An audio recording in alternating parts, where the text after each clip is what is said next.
안녕하십니까. 11월 23일 월요일 말씀 묵상 함께 시작하겠습니다. 점점 날씨가 추워지고 있는데요.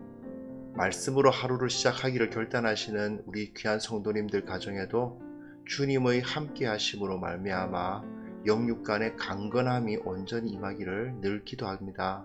그리고 특별히 우리 함께하는 교회와 저를 위해서 물질적으로 또 영적으로 기도와 또한 여러 가지 격려로 도와주시는 여러 성도님들께 정말 감사를 드리고요. 제가 잘 모르는 분들도 이제 후원을 해주시고 헌금을 해주시는 귀한 성도님들 계세요. 정말 이 자리를 빌어서 정말 감사를 드리고요. 주님께서 그 헌신을 통해서 크신 일을 행하실 것을 믿고 기대합니다. 정말 감사를 드리고 또한 주님의 나라를 위해서 말씀 사역을 위해서 함께 기도해 주셨으면 감사하겠습니다. 오늘 본문은 신명기 32장 26절에서부터 35절까지 말씀입니다. 이 말씀을 통해서 하나님께서 하나님의 백성인 교회를 해하는 자들을 어떻게 사용하시고 또 어떤 태도를 갖고 계시고 그 배후에 우리를 얼마나 사랑하시는가를 한번 묵상해 보았으면 좋겠습니다. 그럼 함께 말씀을 보겠습니다.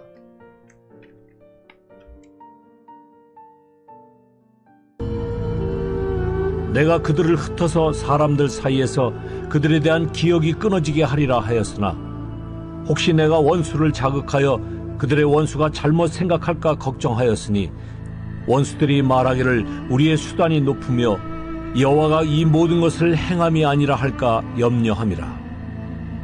그들은 모략이 없는 민족이라 그들 중에 분별력이 없도다. 만일 그들이 지혜가 있어 이것을 깨달았으면 자기들의 종말을 분별하였으리라.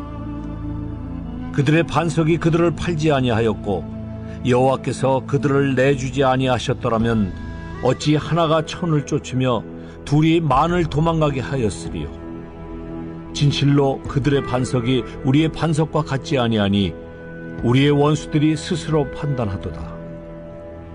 이는 그들의 포도나무는 소돔의 포도나무요 고모라의 밭의 소산이라.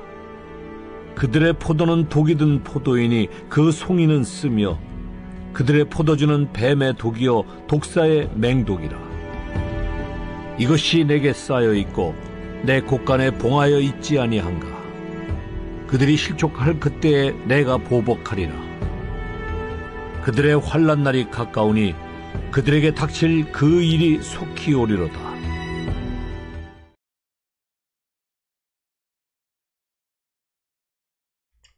네, 우리 지금 언약 갱신 부분이라는 건 여러 번 말씀드렸습니다. 처음 들어오신 분이 혹시 계시다면 이해를 하셨으면 좋겠고요. 신명기 마지막 부분, 결론이라고 할 수 있는 부분을 우리가 함께 다루고 있는데요.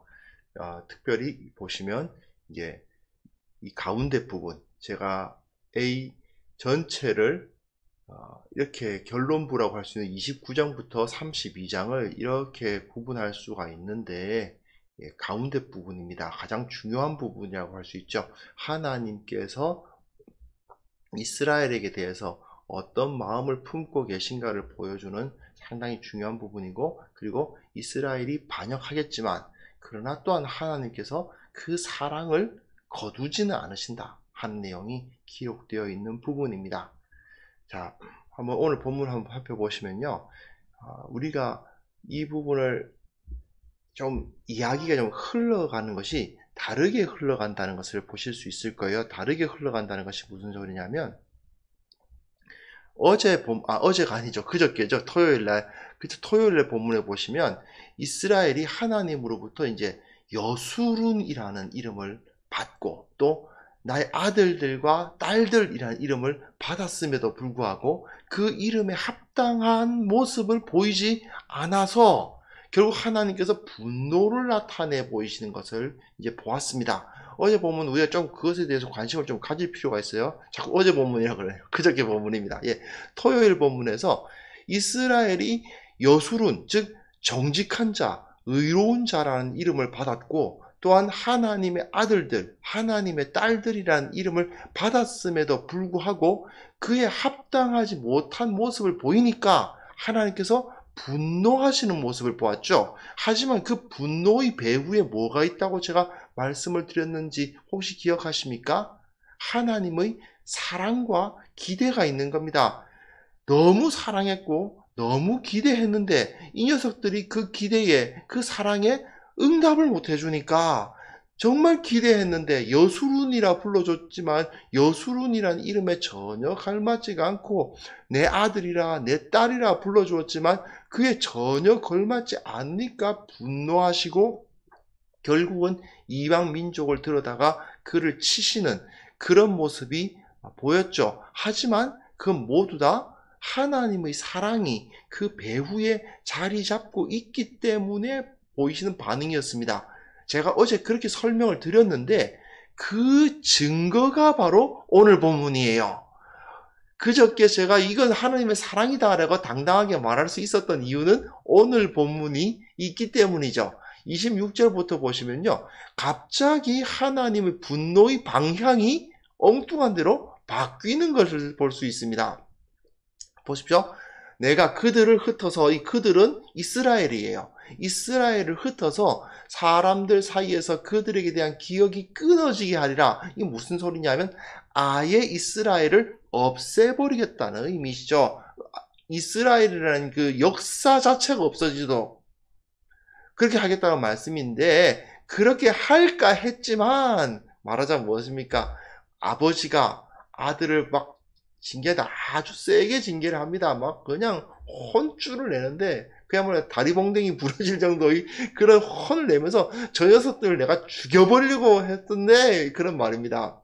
그런데 혹시 내가 원수를 자극하여 이게 무슨 소리냐면요. 하나님께서 이스라엘을 치실 때 어떻게 하십니까? 다른 악한 민족이 이스라엘을 치게 만드시잖아요. 그 주위에 이스라엘보다 더 악한 녀석들을 들여다가 이 이스라엘을 치시거든요. 그런데 이렇게 하면 내가 원수를 자극하여, 원수란 무엇이겠어요? 예, 이스라엘의 대적들이죠. 그들의 원수가 잘못 생각할까 걱정하였으니 원수들이 말하기를 우리의 수단이 높으며, 우리의 수단이 높다는 말은 원어상으로 말하면 우리의 손이 높다 이런 말인데 우리의 손이 하나님보다 높다 이 말이에요. 우리의 수단이 훨씬 높고 여호와가 이 모든 것을 행함이 아니라 할까 염려함이라. 이게 무슨 소리겠습니까? 자기네들이 여호와의 민족을 치고 있잖아요. 이스라엘은 여호와의 민족인데 여호와 하나님이 자기들에게 이스라엘을 칠 수 있도록 허락했기 때문에 이것이 가능하다고 생각하지 않고 자기네들이 손이 높아서 여호와 하나님보다 자기네들이 손이 높아서 여호와 하나님의 어떤 섭리 같은 것은 전혀 생각하지 않는 그런 태도를 보일까 내가 염려한다는 그런 말씀을 하시는 거예요. 이스라엘을 혼내다가 그 혼내라고 예를 들어서 어떤 아버지가 있는데 이제 아들이 너무 잘못 나가고 삐딱선을 타니까 그 옆에 있는 아주 좀 뭐랄까 행실이 정말 나쁜 녀석을 끌어들여 가지고 제 손 좀 봐줘 이렇게 좀 심하게 공격을 하게 만든 거죠. 그래서 이스라엘 자기 아들이 완전히 혼쭐이 나는데 그걸 보고 있으면서 자기가 그 아버지가 그렇게 하도록 그 섭리를 했음에도 불구하고 그 아들이 맞고 있는 걸 보니까 기분이 나쁜 겁니다. 그러다 보니까 무슨 얘기를 하시냐면 내 아들을 때리고 있는 녀석이 내가 무슨 가능하도록 섭리를 해줬기 때문이 아니고 지가 잘나서 내 아들 때리는 거라고 착각할까봐 염려가 된다. 이런 묘한 그런 논리를 들어가지고 이스라엘을 구원할 빌미를 삼으세요. 근데 이게 뭐냐면 출애굽기 32장에 모세가 이스라엘이 그 금송아지를 숭배하지 않습니까? 금송아지 숭배했을 때 하나님이 이스라엘을 다 쳐서 죽이겠다고 막 그러니까 막 분노를 하시니까 모세가 하나님을 딱 막으면서 이렇게 말했거든요. 어찌하여 애굽 사람들이 이르기를 여호와가 자기 백성을 산에서 죽이고 지면에서 진멸하는 악한 의도로 인도해내었다고 말하게 하시려 하니까 주의 맹렬한 노를 그치소서 뜻을 돌이키소서 주의 백성에게 이 화를 내지 마옵소서. 이 무슨 소리겠어요? 다른 민족들이 하나님을 무시한다는 거죠. 이스라엘이 다른 민족에게 이렇게 맞아가지고 완전히 그냥 망할 정도가 되면 그 이스라엘을 망하게 한 민족들이 하나님을 업수히 여기게 된다. 뭐 그런 논리입니다. 바로 다른 녀석들이 나의 영광을 이제 높이지 않을까봐, 나의 영광을 이제 업수히 여길까봐 내가 이스라엘을 다 이제 멸망시키지 않겠다. 뭐 이렇게 말씀을 하시는 거죠. 예, 이스라엘이 정말 이스라엘이 너무나도 밉고 이스라엘이 정말 하나님 앞에서 그 범죄한 사실 때문에 응분의 처벌을 가해야겠다라고만 생각을 하셨다면 그 뒤에 이런 생각을 하실 이유가 별로 없는 거예요. 걔네들도 하나님께 영광 돌리지 않으면 걔네들도 치시면 되죠. 뭐 별로 어려운 일은 아니지 않습니까? 하지만 하나님께서는 그렇게 하지 않으시고 이스라엘을 치는 저 녀석들이 자기네들이 자고할까봐 내가 이제 그 이스라엘을 완벽하게 멸망시키지는 않겠다. 뭐 이런 제가 보기엔 핑계 같은데 하나님이 핑계 대시는 것 같은데 이스라엘을 구원하시기 위해서 완전히 다 죽여버리지 않기 위해서 내가 진짜 죽여버린다고 막 펄펄 뛰셨지만 그러나 그 이스라엘을 구원하실 핑계를 대시는 것 같은데 여하튼 그런 이제 표현을 하시는 거죠. 28절부터 보시면요. 그들은 이건 이스라엘이 아니고 이제 이방 족속을 보는 것, 이방 족속이라고 보는 게 맞아요. 물론 어떤 주석가에 의하면 이것이 이방 족속이 아니라 이스라엘이다라고 해석하시는 분들도 있지만 흐름상으로는 이방 족속이라고 보는 것이 조금 더 나을 것 같습니다. 무슨 얘기냐면요. 이방 족속이 지금 이스라엘을 치고 있습니다. 그 이방 족속은 모략이 없는 민족이라 그들 중에 분별력이 없어서 만일 그들이 지혜가 있어서 이것을 깨달았으면 자기들이 종말을 분별하였을 것이다. 무슨 소리입니까? 하나님의 백성을 치는 자들이 종말을 당한다는 거예요. 왜요? 하나님의 백성을 치셨으니까. 근데 하나님의 백성을 치면서도 여호와 하나님의 섭리로 우리가 이 일을 한다고 깨닫지 못하고 지네들이 잘나서 지네들이 강해서 하나님의 백성을 이긴다라고 자고하는 자들은 모략이 없고 분별력도 없고 지혜가 없어서 얘네들이 망할 때까지 얘네들은 지혜를 갖고 있지 못하는 녀석들이다 라고 하시면서 그들의 반석이 그들을 팔지 아니하였고, 이 말은 여기서 또 그들은 이스라엘이라고 보는 것이 맞죠. 이스라엘의 반석께서 이스라엘을 팔지 아니하였고 여호와가 그들을 내주지 아니하셨더라면, 하나님이 너네들한테 이스라엘을 내주지 아니하셨더라면 너희가 어떻게 하나가 천을 쫓으며 둘이 만을 도망하게 하였으랴. 무슨 소리입니까? 이방 족속 하나가 이스라엘 천을 쫓고 이방 족속 둘이 이스라엘 만을 도망하게 했다는 거죠. 하나님이 허락지 아니하셨으면 그런 일은 있을 수가 없다. 진실로 그들의 반석이 우리의 반석과 같지 않다는 표현을 하는 것은, 그들의 반석이란 말은 아마도 그들이 의지하고 있는 우상신들을 의미하는 것이 옳을 것입니다.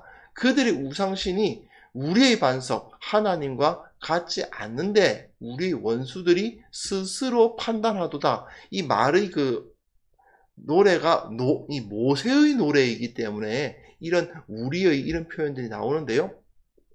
여하튼 이걸 통해서 가만 보니까 말이죠. 이스라엘을 하나님께서 다른 족속을 허락하셔서 이스라엘을 치게 하셨는데 이게 이스라엘보다 더 나쁜 놈들이네요. 하나님이 지금 마음의 표현이 어떤 겁니까? 엇나가는 자식 때문에 그냥 속이 상해가지고 옆집 녀석을 불러들여가지고 내 아들 그냥 혼내주도록 만들었는데, 가만 보고 있으니까 말이죠. 옆집에 있는 애보단 그래도 우리 애가 나은 것 같아요. 그러니까 그래서 나름대로 그냥 하나님이 자기를 위로하는 그런 부모와도 비슷한 겁니다. 이스라엘을 괴롭히는 이방 민족들은 지극히 어리석어가지고 하나님께서 허락하지 않으시면 이스라엘을 이길 수 없다는 것을 깨닫지 못하는 그런 어리석은 자들이고 악한 자들이고 아주 헛된 것을 숭상하는 자들인 거죠. 그에 비해서 자기 백성은 하나님의 말씀 안 듣기도 하고 우상숭배하기도 했지만 그래도 하나님께 나올 줄도 알고 하나님께 회개할 줄도 알고 뭐 좀 그렇다, 좀 좋게 보아주시는 거죠. 그러니까 하나님이 보시기에 이스라엘을 치는 민족이 이스라엘보다 더 못하다, 더 악하다 하는 판단이 드시니까 어떻게 하십니까? 이스라엘을 그만 치게 하시고 오히려 그 이스라엘을 치던 민족을 하나님이 치십니다. 조금 그림이 좀 이상해요. 사실은 이스라엘을 치는 민족으로 선택받은 이방 민족이 제일 불쌍해요. 친구들은 하나님께 제가 옆에서 볼 때 객관적으로 볼 때 그렇다는 겁니다. 하나님이 칠 수 있도록 문을 열어주시니까 막 쳤는데 나중에 하나님이 보고 계시니까 자기 백성이 맞는 걸 보니까 그냥 오히려 하나님의 화를 자기 백성에게 향하지 않으시고 자기 백성을 때리는 녀석들에게 하나님의 분노가 이제 쏟아지는 거죠. 이게 묘한 그런 모습들을 볼 수가 있습니다. 사실 하나님이 때리라고 해놓고는 물론 이제 그들이 하나님이 때리라고 했다는 사실을 깨닫지 못했다는 뭐 어떤 죄목이 있긴 있습니다만 그렇지 않습니까? 하나님께서 이스라엘을 완전히 멸하실 마음을 가지신 것도 아니고 하나님이 이스라엘을 정말 완전히 그 역사를 끊어버릴 정도의 그런 마음을 갖지 않으셨다. 어쨌든 하나님은 이스라엘을 자기 아들이라고 생각하셨고 어쨌든 하나님은 이스라엘을 구원하기를 원하셨다라는 것이 여기서 드러나는 거죠. 결국 하나님의 백성은요, 내부의 부패 때문에 망하지 외부의 적보다 약해서 망하는 경우는 없습니다. 하나님께서 지켜주시면 외부의 어떠한 적도 하나님의 백성을 이길 수는 없거든요.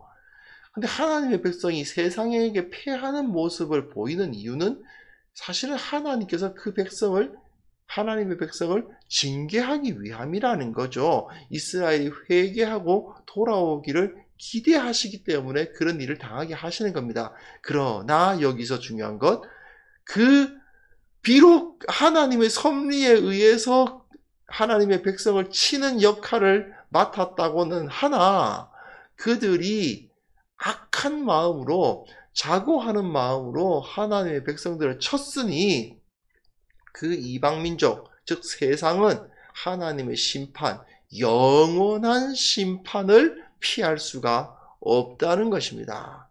이게 굉장히 중요하죠.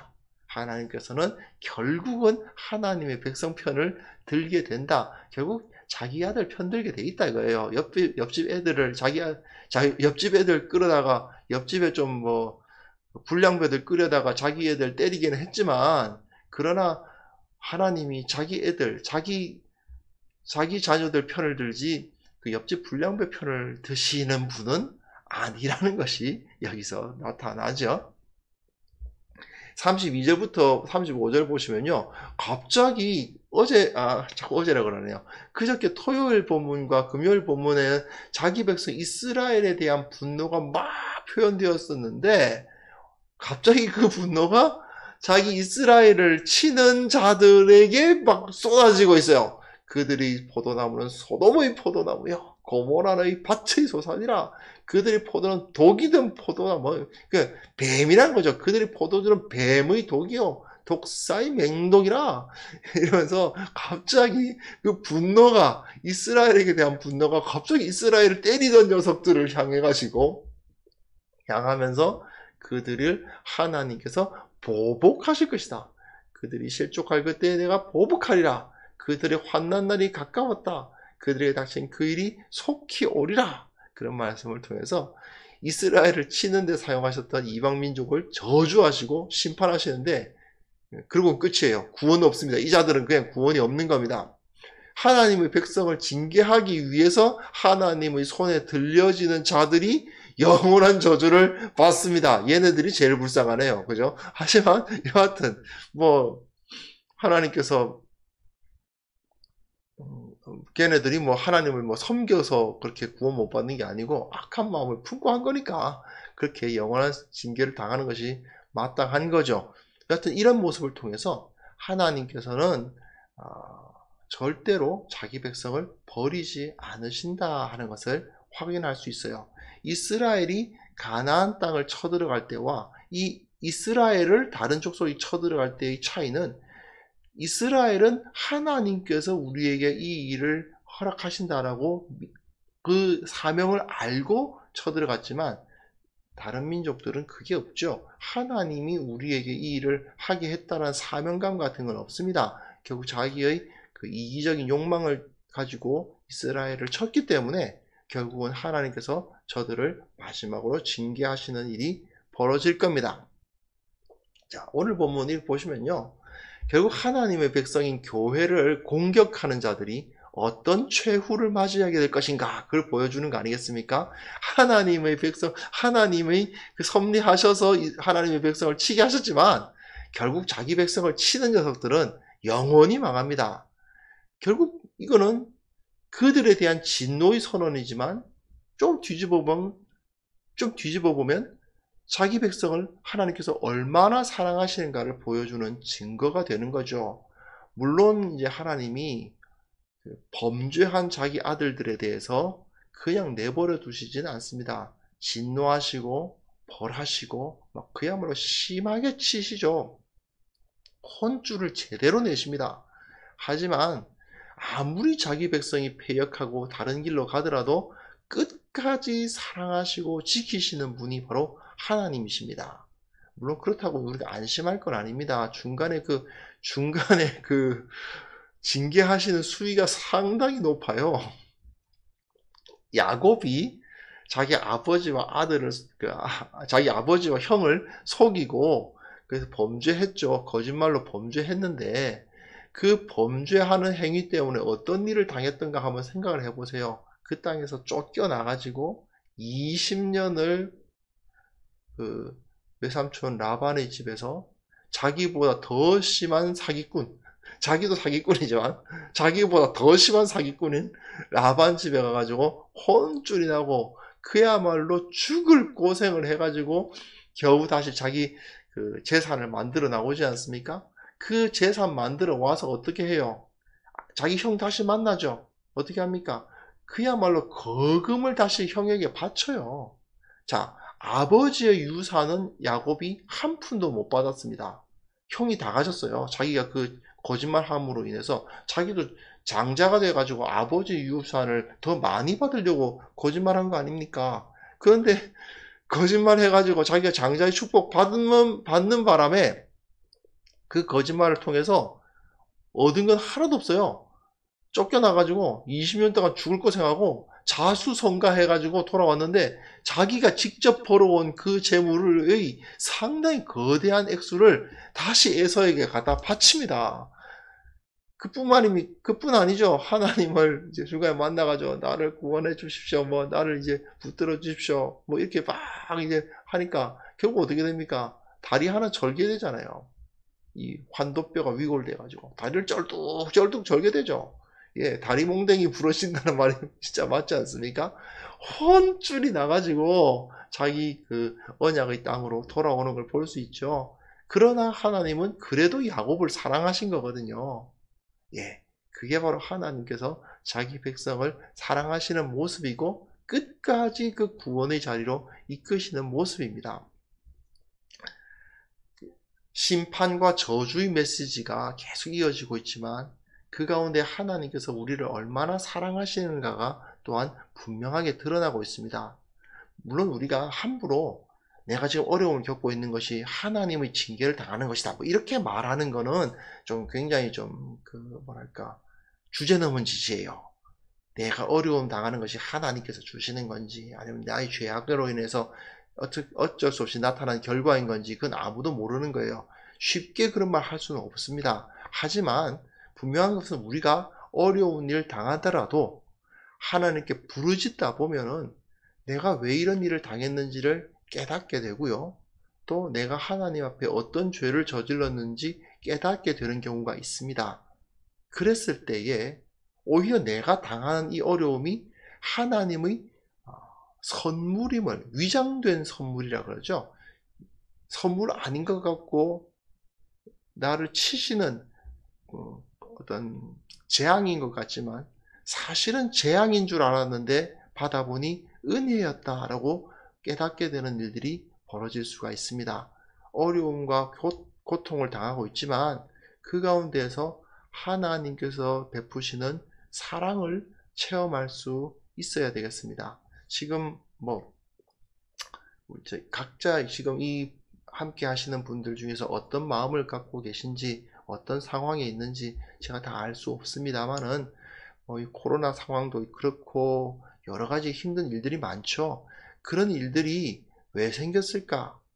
함부로 이것이 하나님이 교회에 대한 이런 징계를 하신 것이다, 이렇게 섭리를 하신 것이다, 막 해석을 막 하는 것은 좀 어리석은 일인 건 틀림없어요. 하지만 그럼에도 불구하고 하나님께서 우리에게 말씀하고 계신 것이 있지 않을까? 우리로 회개의 자리로 나오도록 하시는 섭리가 있지 않을까? 그런 생각이 들지 않습니까? 우리가 주님 앞에 정말 회개의 자리, 하나님께서는 그래도 나를 사랑하신다, 하나님께서는 그래도 우리에게 대한 기대를 갖고 계신다라는 사실을 확인하면서 우리를 사랑하시는 주님께로 나아갈 수 있었으면 좋겠습니다. 내 눈앞에 있는 어려움이 있다면, 내 눈앞에 있는 고통이 있다면 그것이 하나님께서 나에게 무언가 말씀하시는 메시지라는 사실을 믿으시고 하나님께서 나에게 무엇을 원하시는지 묵상해보고 기도해보고, 또 회개할 것이 나타나면 회개하시고, 찬송할 것이 나타나면 찬송하시고, 또한 순종해야 될 것이 나타나면 순종하시는 그런 시간 가지실 수 있었으면 좋겠습니다. 함께 잠깐 기도하겠습니다.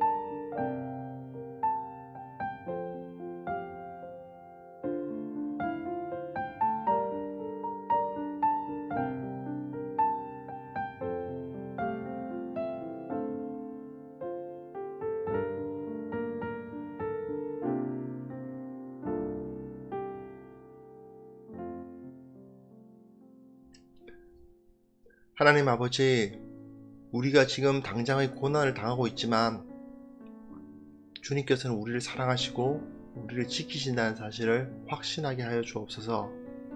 늘 주님을 사랑하게 하여 주시고 주님의 말씀을 따르는 자들 되게 하여 주시옵소서. 주님께서 반드시 우리를 맞아 주실 것이며 주님께서 반드시 우리를 사랑해 주실 것을 믿게 하여 주시옵소서. 우리 속에 있는 모든 죄악들을 토설하고 주님 앞에 회개하며 새로운 삶을 살아가는 우리 모두가 되게 하여 주시옵소서. 아버지 하나님, 교회를 비난하고 주님을 조롱하는 자들이 언젠가 하나님의 영광 앞에서 두려워 떨게 된다는 사실을 우리가 알게 하여 주시고, 그 뒤에는 하나님의 무한하신 우리에게 대한 사랑이 있다는 사실을 깨닫게 하여 주시기를 원합니다.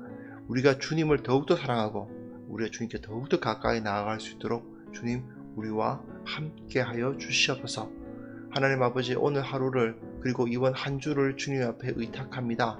주님께서 우리와 함께 하시고 어려운 일 겪더라도 그 배후에 있는 하나님의 사랑을 깨닫는 자들 되게 하여 주시고, 모든 어려움에도 불구하고 하나님께서 공급하시고 지키시고 보호하시고 함께 하신다는 것을 체험하는 자들 다 될 수 있도록 도와주시옵소서. 걸어가는 그 발걸음마다 하나님의 모든 자비하심을 체험케 하시며 기도할 때마다 응답하시는 것을 깨닫게 하여 주시고, 늘 주님께서 이것을 주셨다, 주님께서 나를 살게 하신다 기뻐하며 찬양하는 우리 모두가 될 수 있도록 주님께서 우리와 함께 하여 주옵소서. 주님께서 홀로 영광 받아 주시기를 원하옵고 예수님의 이름으로 기도합니다. 아멘.